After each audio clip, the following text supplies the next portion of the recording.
Ju njohim me edicionin informativ të lajmeve. Kjo është Radio 7.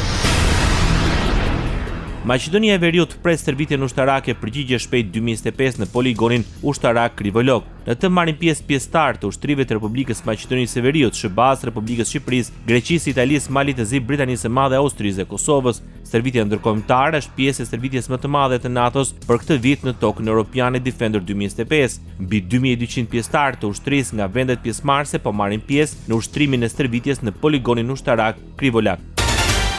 Presidenti i Republikës Maqedonisë së Veriut, Gordana Ciljanovska Davkova, e pranishme në stërvitjen ndërkombëtare përgjigje shpejt 2025 në poligonin ushtarak Krivolog, kujtoi se paqja nuk ka alternativë, ajo është zgjedhje e trimave, premtim i të përkushtuarve dhe detyrimi secilit që mban uniformën me nder. Në një kohë të kërcënimeve globale të sigurisë, kur bota është ndarë mes luftrave dhe shpresës, ushtria jon tregon ndërveprueshmëri, profesionalizëm dhe gatishmëri për të vepruar krah për krah me aleatët në mbrojtje të lirisë, dinjitetit dhe të drejtave të njerëzit, apelon Davkova, ndërsa ministri i mbrojtjes i Maqedonisë së Veriut, Misailovski, tha se stërvitja është një tregues i qartë i përkushtimit të ushtrisë së Maqedonisë së Veriut për sigurinë kombëtare dhe rajonale si dhe stabilitetin e aleancës. Radio 7, zëri pozitiv i qytetit.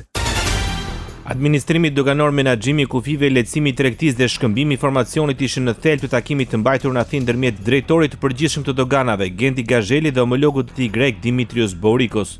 Palët rënë dakorde për zgjatjen me 2 orë të orarit për kamionët bosh në pikat kufitare Kakavi dhe Kapshtic, si dhe zgjatjen me 1 orë në pikën kufitare Qevbot. Delegacionet riafirmuan mbështetjen ndaj nismës së kushtive të gjelbërta të Ceftas. Krahas asaj, pala greke ndau përvojën me Maqedoninë e Veriut për aplikacionin SET dhe shprehu gatishmërinë për ta zbatuar edhe me Shqipërinë.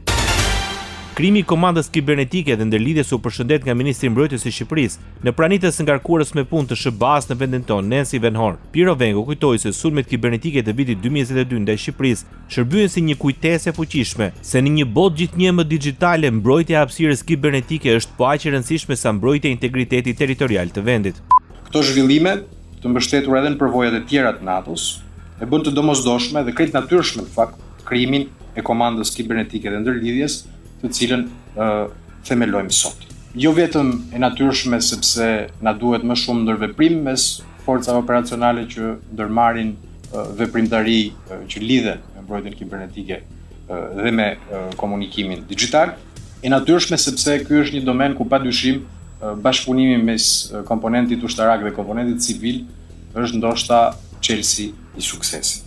I pranishëm në ceremoni, shefi i shtabit përgjithshëm të forcave të armatosur, Arben Kinçi, në fjalën e tij u shpreh se krijimi i komandës së kibernetikës dhe ndërlidhjes si pjesë e përmirësimeve strukturore të forcave të armatosura për adresim më të mirë të sfidave të mjedisit të sigurisë është një qasje proaktive ndaj karakterit të ndryshëm të konflikteve moderne.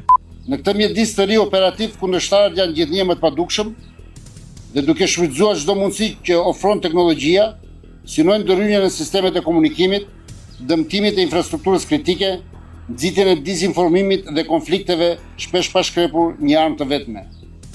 Digitalizimi i teknologjisë ushtarake, varësia në rritje në sistemet e komunikimit dhe informacionit dhe sofistikimi i sulmeve kibernetike janë kthyer tashmë në kërcënime që kërkojnë qasje gjithëpërfshirëse që shkojnë përtej institucioneve të mbrojtjes.